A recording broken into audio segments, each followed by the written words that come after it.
right, y'all, you ready for the weekly roundup? Yeah. All right, so it's that time in the show where I tell you all the things we ain't gonna do this week, and then I tell you about the things we finna do.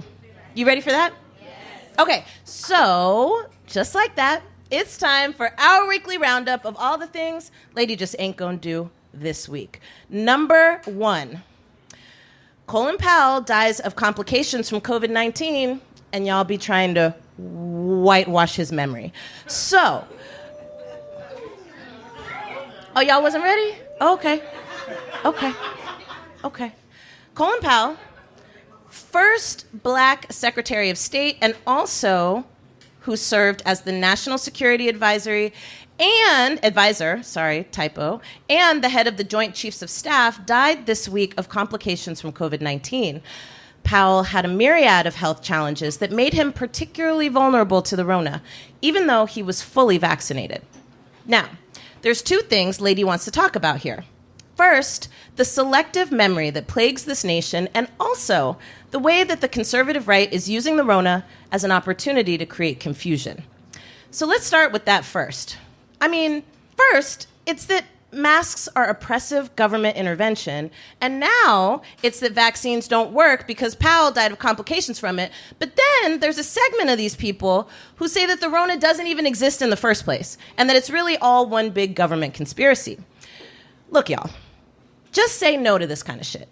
Colin Powell died because he got the Rona and because he had pre-existing conditions, including blood cancer. The vaccine does not keep you from getting the Rona, just like the flu shot doesn't keep you from getting the flu. What it does do is help keep you from the most severe of symptoms. So, basically, you probably won't die from the Rona if you get it and you're vaccinated.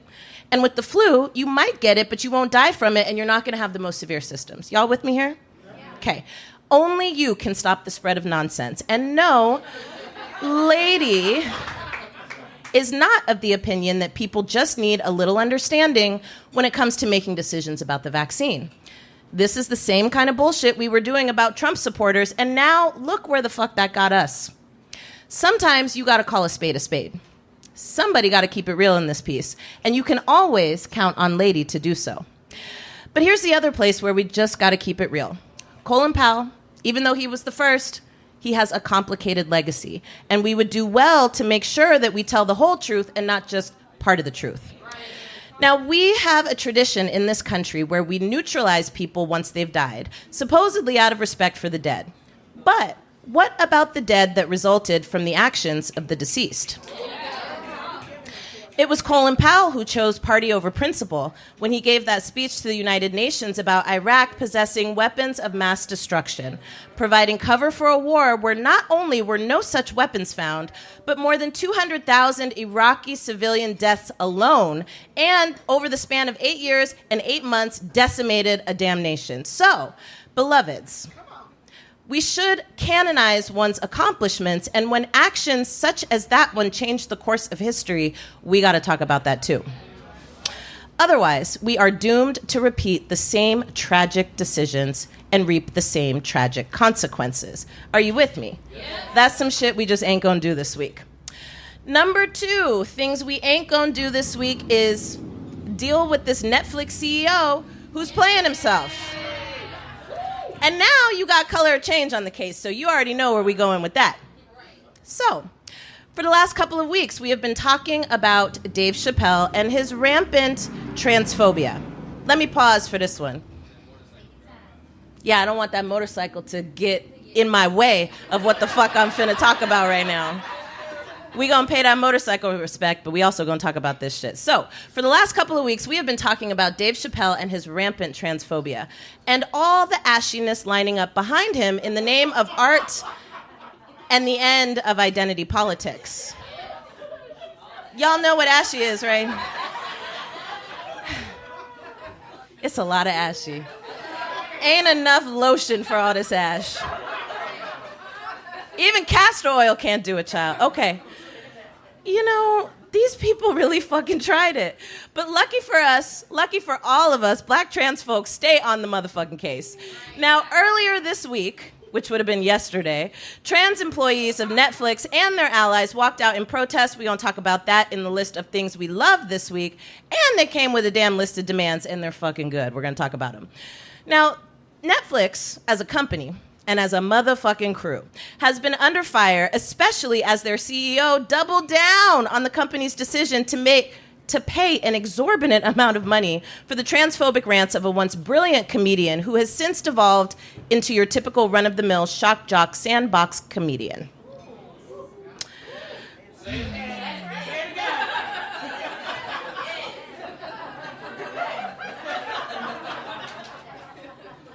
Oh, and news came out today that Chappelle said he is willing to sit down with organizers to discuss their concerns. Now, I'm not going to run back what he said, but I am going to take some more time to explain why your ashy-ass excuses for why this is acceptable are just plain wrong. So let's start with this. The argument that he is an equal opportunity clowner. That shit is just not fucking true. Point me to one routine where Chappelle makes fun of people who kill black trans women. I'll wait. But not for long, because y'all can't find it because it ain't never fucking happened.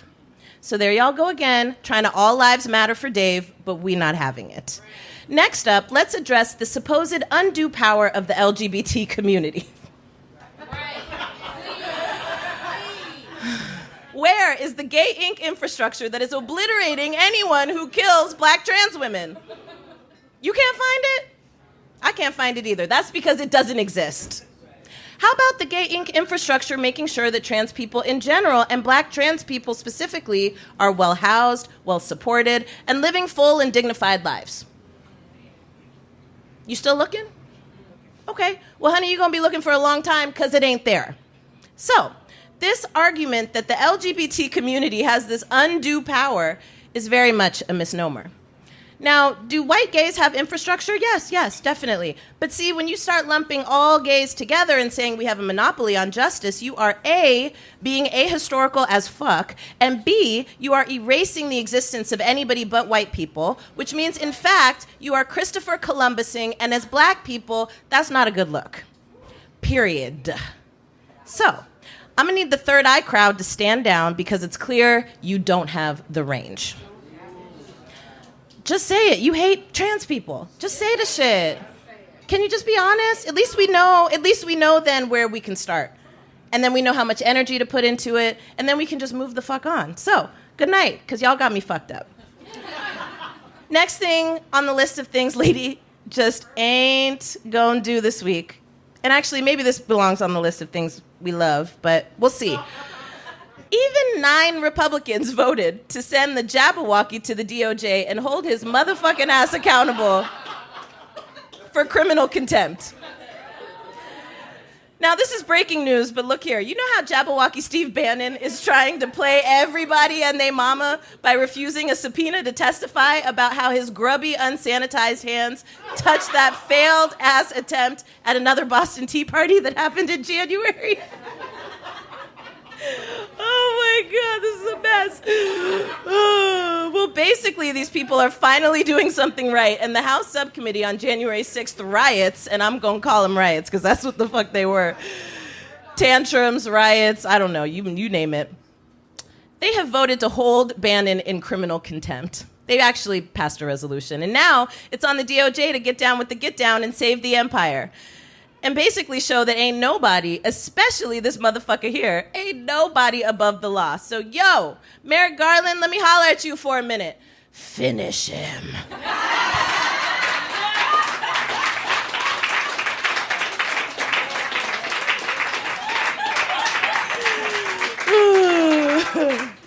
Oh, God. This shit is too fun. Okay. So here's what Lady loves this week. Number 1, yes, I am ATL bound and homeowning, honey. Yes, and my shit cute. That's right, y'all. Your girl, Lady Garza, is now officially a motherfucking homeowner. And it is true. Oakland will always be the center of the known universe. And now Lady is off to explore new galaxies. I am headed to the ATL, and I am ready to make a home there. But don't you worry.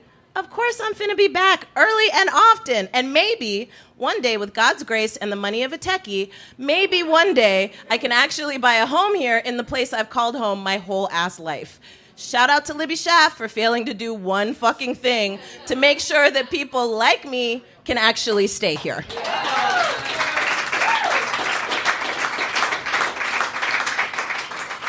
Oh, did I say that out loud? I did, honey, but perhaps I didn't say it loud enough.